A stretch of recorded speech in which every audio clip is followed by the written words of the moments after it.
you film the movie, and then you sell it on DVD to people. A chalet with a normal bed, some warm water. That's my style.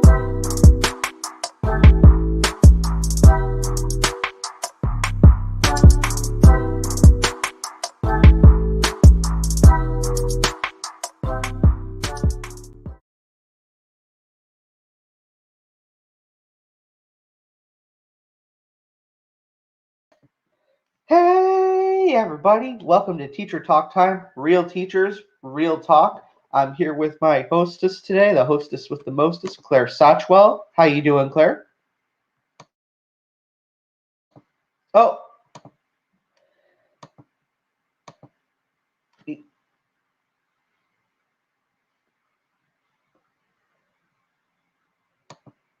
Claire, your mic.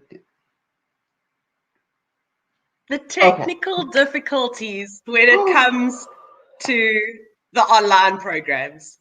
With the other shows that I've watched with guests and, even on podcasts in South Africa, so-and-so, you're on mute.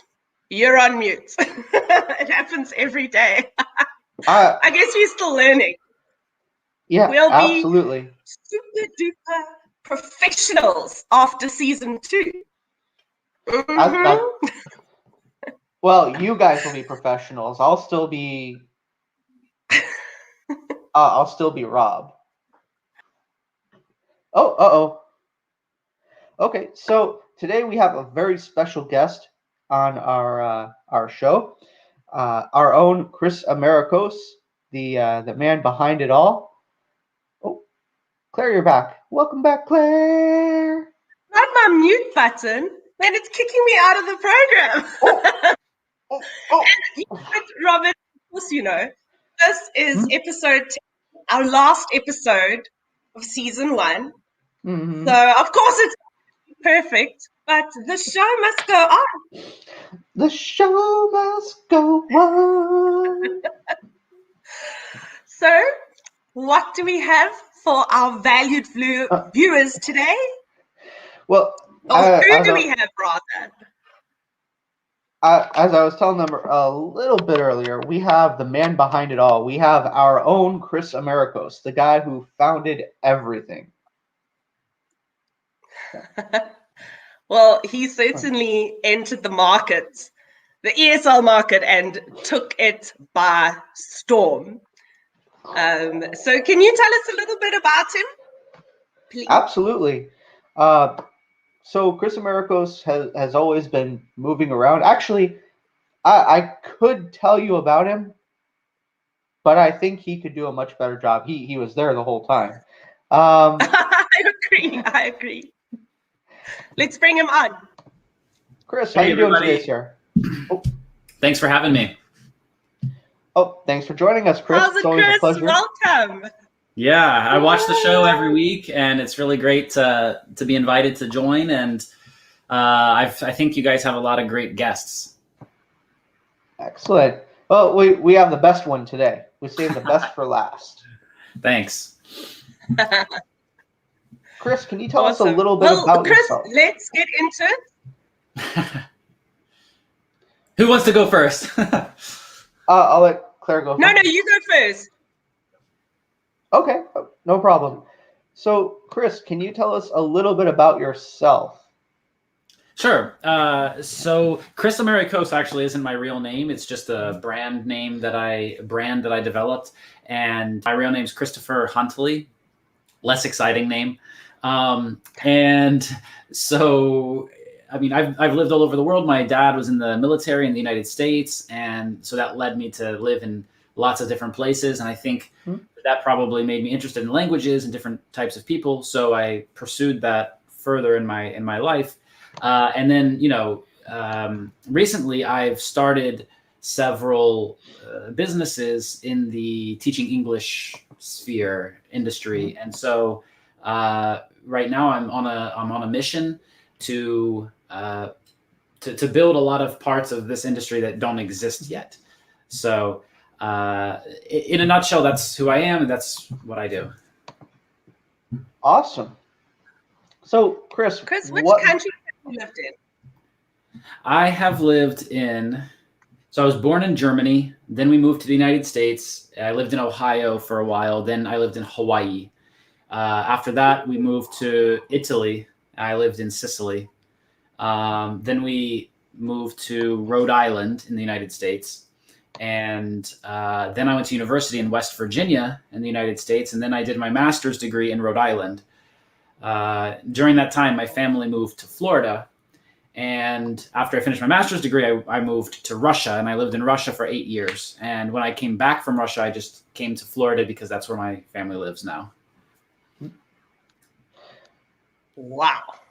And was that difficult to adapt to all the different countries and cities that you lived in? I think that it definitely takes some skill development of adapting to different situations, but it's really useful, I think, in the long term, because it allows you to blend into different groups of people and understand some commonalities between different groups, and to be able to take different perspectives, because you have so many different perspectives around you. Absolutely. And Chris, you have started many teaching schools. Uh-huh. I know that you have started a Russian teaching school. Right. And as well as obviously English as second languages. So I would like to find out from you, when it comes to non-native speakers, what is your opinion with regards to them entering the market, and also perhaps non-native Russian speakers teaching Russian? I see Yelinda has a question here. Do you speak Russian? Немного, чуть-чуть. So non-native speakers, it's to me, it's a really strange thing. So in my I have a program where one of my schools is a coaching school for teachers to help teachers learn business skills, and it's called teachingrevolution.com. And one of the things that we talk about there is something called truth oscillation, which basically is that if you have like the truth, we can say that there's like objective truth, right? Objective truth is basically not going to change. It's the same no matter who sees it. It's objective.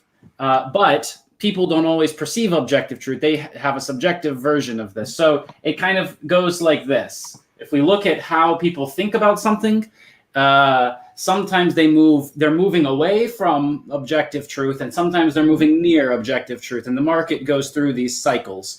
And so, in my opinion, the whole idea about native speakers and looking for native speaker teachers, this is just a movement away from what's real and true, and that right now we're in the part of the cycle where we're moving back towards the truth, that people are becoming disillusioned with this, and people are learning the truth that it doesn't really matter. You need a good teacher who knows what they're doing and has experience, and it doesn't matter where they're from, and it doesn't, and sometimes it doesn't, even when you're learning a language, it doesn't matter if they have an accent.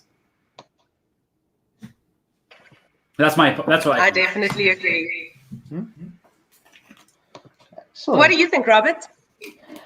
I think Chris is absolutely right. When you're starting to learn a language, of course you're going to have some kind of accent. Everybody's from somewhere. Yeah.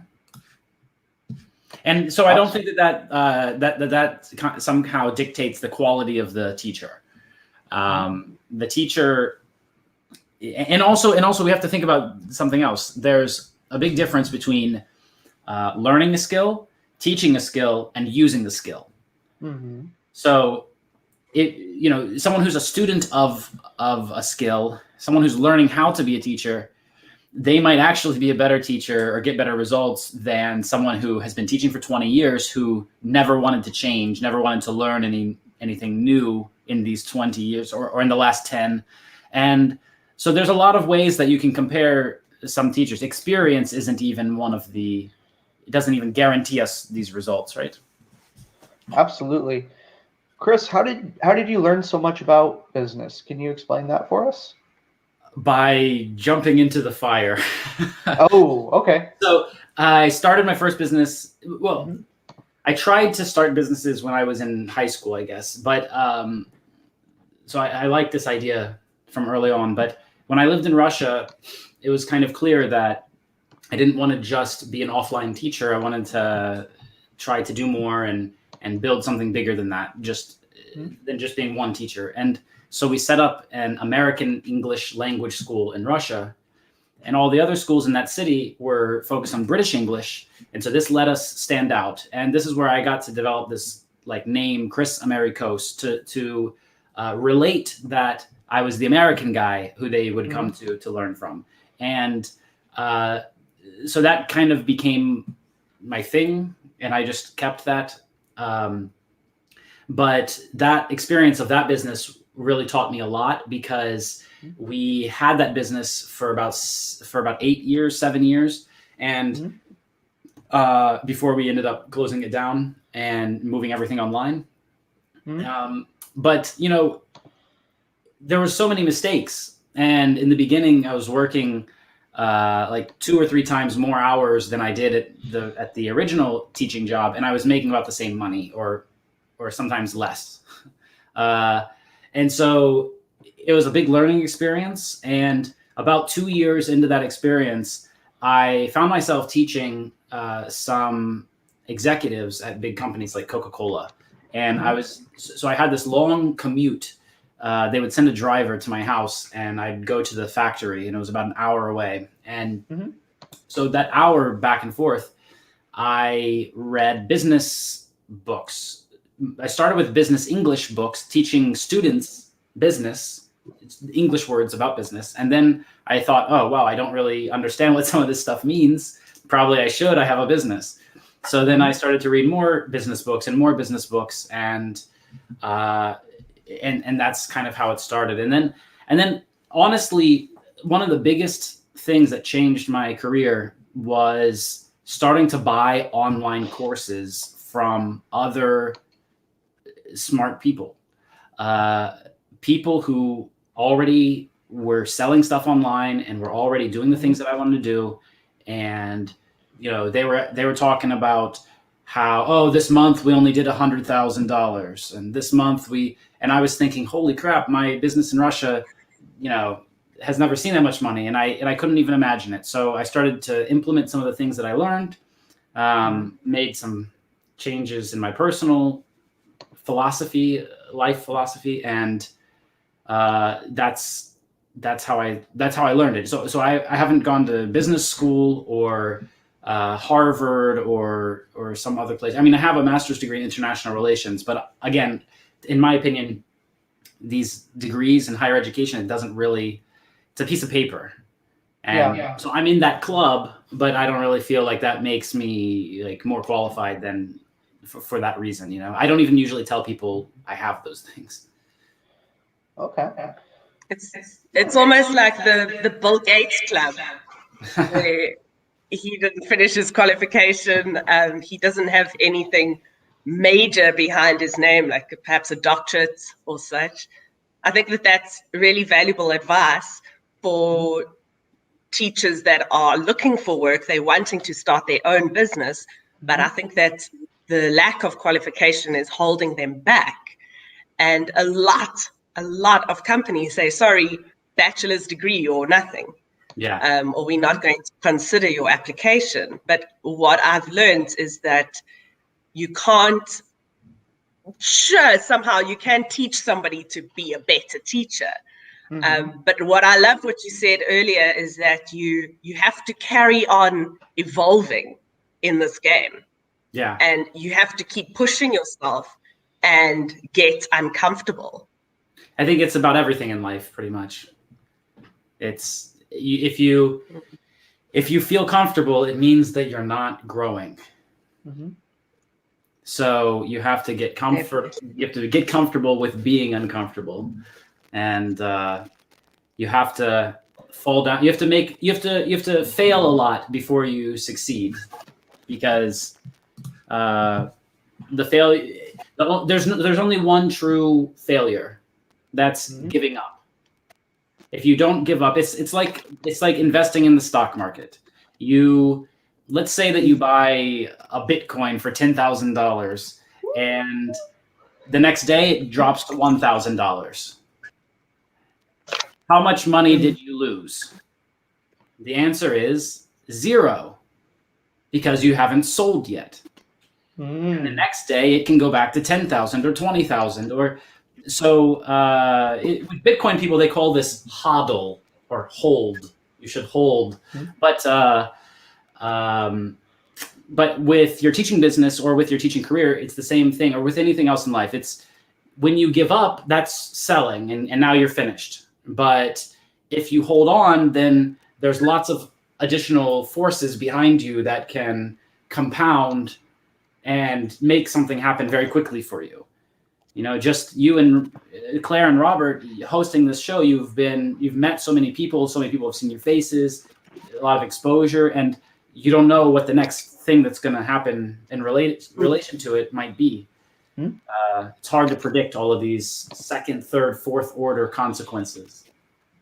Definitely. In all honesty, I don't think I've ever been more uncomfortable doing something, but I have definitely grown as a person, And one thing that, so I did go through your free seminar with Teaching Revolution. And at one stage, Chris, you were eating apples every day. Yeah. Just apples. And I was very, very impressed. I went through a stage where toast was my staple. So how did you get through, I think that this is definitely becoming a very motivational conversation for other teachers out there that need to keep going. Yeah. How did you get through your apple stage? I was just talking about it with my wife this morning. She was like, "But do you remember, Chris, there was like a year where you just didn't make any money." And so like going back to that, it sounds like cliche or something like, oh, you have to struggle, you have to earn your stripes or something. It doesn't always have to be like that. Like if you know a better way, then do it the better way and avoid that pain. But yeah, I went through that. It doesn't mean that I didn't sell anything when I didn't make money. I sold a lot. I sold my furniture, sold my PlayStation, sold my car. You sold your PlayStation? Oh no! That's the other story that I didn't put in there, was that one time I was driving up the east coast of the United States.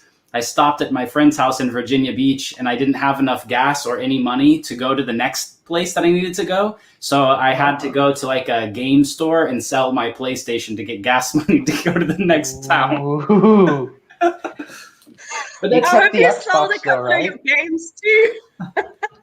But I don't like telling that story because I don't usually tell that story because it's not so much about like not having money or something. It's about not planning. And I think that a lot of problems that we have in our lives, our business, by the way, business problems and personal problems, there's no difference because you as an individual run the business. So if you have personal problems, you're going to see it in your business. And it's not like they're 100% separated or something like this. So, a lot of people, they have this kind of approach where there are some things that are their fault and there are some things that are not their fault, some things that are out of their control. And depending on what a person believes is out of their control, you'll see how they take responsibility for things. A person who believes that something, like at work, if they go to work and they say, oh, well, I don't know, as a teacher, I guess, like, oh, well, the student didn't show up, it's out of my control, nothing I can do. But then there's other people who will be like contacting the administration or contacting someone, hey, my student isn't here, what's going on? Let's figure this out, right? So they feel like more responsible to get the result. And so I think that this is a really, really like key thing. And in our business program, we talk a lot about psychology. And one of the aspects of this is that is that we have to take full responsibility for everything in our lives, good and bad. And that's the only way to be truly in control of your life. Because otherwise you will let other people in other situations control what happens in your life. You have to face your negative aspects and your positive aspects. You have to celebrate what you do well and not be afraid to brag and tell other people about it. And you have to also not be afraid to own your mistakes, for someone to call you out and for you to not deflect and not try to say, oh, well, it was this situation, or, not try to justify, just to say, I did that and it was a mistake. And that's it. And it just makes you more in control. You can't let someone else own your mistakes for you. You have to own them yourself. And that's a key part that a lot of people don't want to face, because that's painful. So it's all about this pain and uncomfort. And I really connect those things, those and focus. Focus is the most important thing for success. Yeah. Yes, absolutely. Sort of leave your excuses at the door. Yeah, absolutely. I think that you guys have been doing such a great job with this show, and there's a lot of people out there who probably want to reach your audience. And when I know that season 2 will be starting sometime, later, but I'm sure that you'll have lots of requests for people, sponsors who want to appear here or on your website. And, I think that definitely for me and for my businesses, it's a great place, a great platform that you guys have created for us to display, even just being a sponsor, even just being part of it. I think it's a really positive movement that you guys have, and can't wait to see what's going to happen next. Thank you, Chris. That's very kind of you to say. I know that my Mr. CH, my co-host Robert, and I really appreciate that. So thank you for your kind words. Yeah, Robert, do you have anything more to ask Chris before we love and leave everybody? So Chris, that is a big perspective on the business aspect, but who are the people who should be getting into ESL? If someone's maybe considering it now, what kind of personality should be getting into it? That's a great question. So I'd like to answer it from 2 points of view. From the point of view of just being a teacher and just trying to get a job, and the point of view of schools trying to hire these teachers and what the schools are actually looking for, right? So in my opinion, there's really like there's two qualities that you should have, that you should develop if you want to get any job, no matter what it is. The first one is the ability to learn new things and change. Mm-hmm. If you can show someone that you're comfortable with change, hey, we're gonna change how we do this. We're gonna change what your responsibilities are. We're gonna change how much you get paid. Then someone will be more likely to say like, okay, I would work with this person who's open to discussing changes. Like it doesn't mean that they should be walking all over you, but it means that you should understand that nothing stays the same. And so a lot of people, they come into a job thinking, what are my responsibilities? If there's anything outside of that, I'm not doing it. I just want to secure some small amount of money for some time period, for the salary period, and then that's it. And so those are the people who you don't usually work with very long. The other big skill is, it's not even a skill, it's just a quality of a person. Passion. That a person loves what they're doing and they enjoy it. And that's why it just comes naturally for them to take the responsibility and do the next step and fulfill the complete responsibility, not just the superficial responsibility. So from the school perspective, I look for those things. As far as an English teacher is concerned, being an English teacher, then also clarity of speech. Mm-hmm. Even if you have a big accent when you normally speak with your friends, even if you mumble and speak in your mouth, you just hard to understand. Even if you speak differently and you don't speak very clearly, usually you should practice the skill as if you're going to be a presenter on TV or something and speak very clearly, right? Yeah. So This is a We're really not on important TV yet, Robert. We're not on the little square box just yet. So this is another really important one. But as a teacher, who should be getting into ESL and who should be getting into teaching English? I think that if you have a passion for it, then you should do it. And the way that you should do it is you should make a decision about if this is part of who you are, part of your identity, part of your lifestyle, or if it's just some job that you're doing to get by. It's okay for both of them. And, there's plenty of smart people who know English well, who know grammar well, and who can teach well, and they can get some decent results. And those part-time teachers, let's call them, they can be fine too. But long term, if you decide I am an English teacher and that's what I do in life, the results are going to change. You're going to start saying, oh, well, why am I going to stay at this one job, or why am I going to not pursue bigger things, or why it's my whole life, like it's my whole career. I should do something huge, right? So that's another just like perspective change that most people aren't really thinking like that. They're thinking, I'm just going to make some small, fast money in this industry, and that's okay. But there's a place for those people, but the real prize is saved for the people who are dedicated. A lot of the guests that you guys have had on here, like Fluency MC or Tim Gascoigne. Yeah. Yeah. Or even Amanda Cannon or Chris or some of the, or Victoria or Daniel or Andrew or any of the other guests. Like, these are people who take it seriously enough that they're out there promoting themselves, and this is what it's their identity. So if you identify as an English teacher, as an ESL professional, then you'll have more success, I think. I think there's a big difference between perhaps an English teacher, an ESL teacher, or instructor, and an ESL professional. I think there's a difference then. Yeah, and I've spoken with a lot of different ESL professionals in different places, and from people who write textbooks to people who run teacher training programs in China, or different people all over the world, and everyone has kind of a different idea of what that means to be an ESL professional.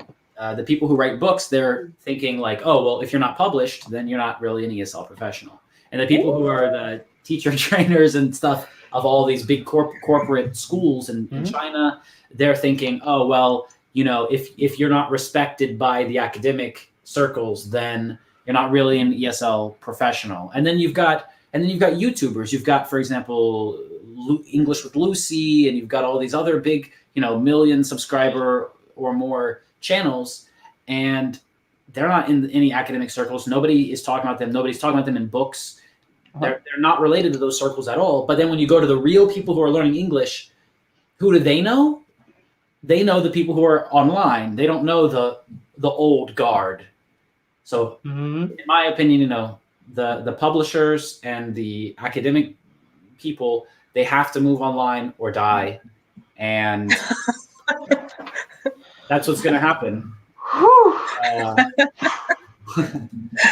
Robert, would you comment on that? You can see that they're already doing it too. They're already moving online, and they're already claiming their market share. But it's the future is online.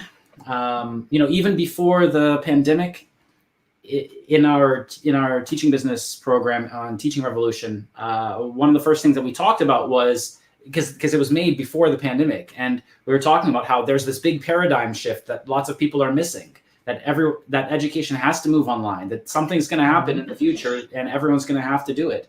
And only 2 years later we had the pandemic, and now I feel like now I need to go remake that and be like, so there was this thing that happened and everybody had to move online.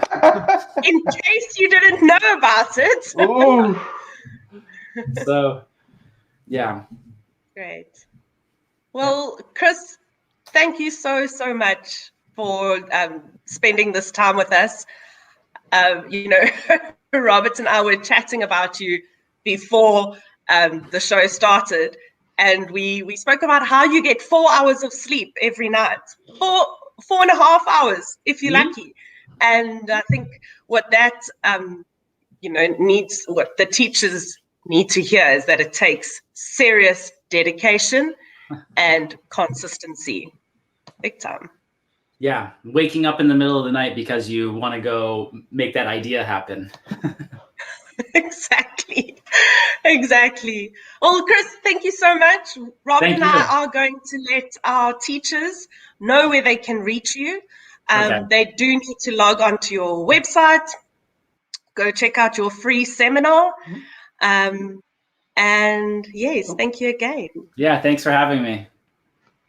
Awesome. Bye, guys. Thanks. Cheers, Chris. See you soon. Wow.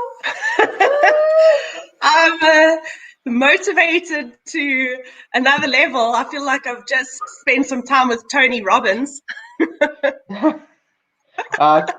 Chris is way better than Tony Robbins. Oh yeah. I'm not really a fan. What about Robin Sharma? I hope I'm pronouncing his last name correctly. I've got a couple of his books lying around here. Robin Sharma, but we'll chat about that later. Okie Robert, dokie. I would like to thank you so much for being my co-host. I could not have asked for a better co-host. When I was offered this opportunity and was told that you would be Mr. CH, was so excited. So yes, thank you again. Thank you, Claire. I couldn't have asked for a better hostess and a better friend. Awesome. Cool. So we will update everybody on our website. All right. So there we go. Teacher talk time, teacher-talk-time. Okay, so we have got a couple of articles on there. And we will let everybody know when season 2 is going to start. It is my birthday next month, so I was thinking maybe around that time, very middle of the month, don't forget. Excellent. The Ides of May. I beg your pardon? The Ides of May instead of the Ides of March. Oh dear. All right. Well, let us say goodbye, and thank you to all our viewers who have supported us every week. Look, they're already consistent. They're on the right path. All right, Robert. Chat to you soon.